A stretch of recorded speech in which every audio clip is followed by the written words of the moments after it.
Oke, ini sequel 2-nya ya, ralat sedikit, menabung emas, bukan perhiasan tadi. Kalau perhiasan itu biasanya ibu-ibu begini macam Mbak Enar, misalnya mau dipakai nilai kemanfaatannya untuk estetika, misalnya mau kondangan segala macam. Jadi sambil menabung sambil ada manfaat estetikanya. Tapi kalau misalnya memang yang nggak suka pakai-pakai, sebenarnya Mbak Enar juga kurang suka pakai-pakai, mau disimpan kelihatannya nggak punya, tapi kita nyimpen untuk tabungan anak. Nah itu yang cocok adalah yang tadi, bukan emas perhiasan tapi yang emas murni, ataupun tadi yang kita sebut ada yang mereknya anak nyambung, Antam, UBS, Galeri 24 ya, LM lah, logam mulia.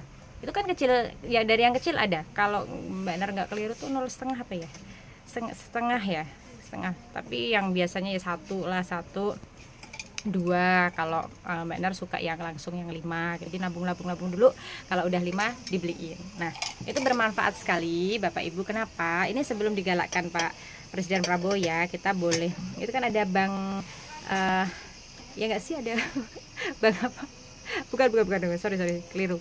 Jadi aduh udah zuhur aja, bentar aja ya. Jadi apa namanya, digalakkan juga ada nabung emas itu. Tapi sebelum digalakkan itu bagi beberapa orang yang sudah mafhum ya, sudah familiar, itu memang sudah melakukannya ini dari lama. Tapi kalau ibu-ibu biasanya memang nabungnya di perhiasan, bisa dipakai nanti kalau butuh bisa dijual. Tapi ada alternatif lain lagi. Jadi mau perhiasan, mau tadi yang LM tadi, monggo, atas asas kemanfaatannya. Kalau yang nggak suka pakai-pakai berarti yang disimpan aja, yang nilainya nggak turun, cenderung naik, itu yang logam mulia tadi. Nah ada alternatif kedua, subnya adalah gadai. Jadi di gadai ini monggo, ini banyak Mbak Enar nyebut nggak apa-apa ya. Ada misalnya perbankan itu yang menyediakan fasilitas gadai, itu ada BSI Syariah. Kemudian kalau misalnya kita mau konvensional tapi ada yang syariah juga, itu miliknya pemerintah dong yang pegadaian.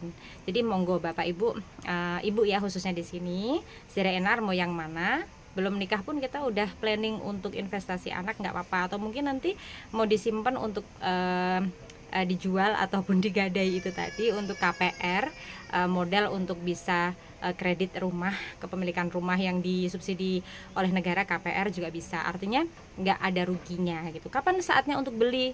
Ya kapan saja kalau punya duit gitu. Kadang nunggu-nunggu malah nggak jadi.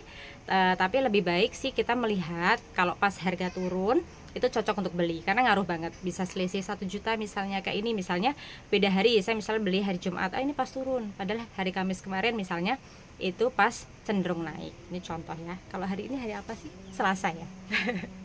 Oke saudara, jadi balik lagi, kalau misal digadai itu seperti ini contoh aja. Misalnya emas 10 gram, misalnya 10 gram, punya 10 gram, kemudian digadai, misalnya dihargai 14 juta misalnya seperti itu. Nah dalam jangka waktu 4 bulan ke depan kita membayar biaya simpennya misalnya 800.000 dengan kalkulasi margin 1 sekian persen misalnya begitu. Jadi dalam waktu 4 bulan Bapak Ibu bisa memanfaatkan asas manfaat dari nilai gadai yang diberikan itu. Misalnya mau nyekolahin anak masuk SMP atau SMA misalnya 15 juta, ini contoh.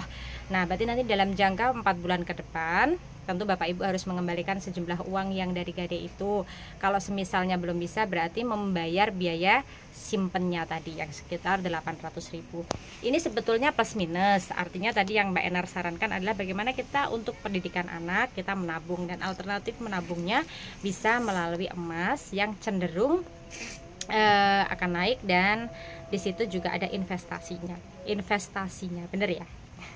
Ya sudah gitu aja untuk sequel 2-nya, karena kita itu ada azan zuhur. Dan terima kasih untuk selalu support di Enar Asa, di monolog Enar Asa, channel edukasi inspirasi solusi. Selamat hari apa ini ya, Waisak bagi yang merayakan, dan tetap bahagia, selalu semangat, sehat selalu. Assalamualaikum warahmatullahi wabarakatuh. See you.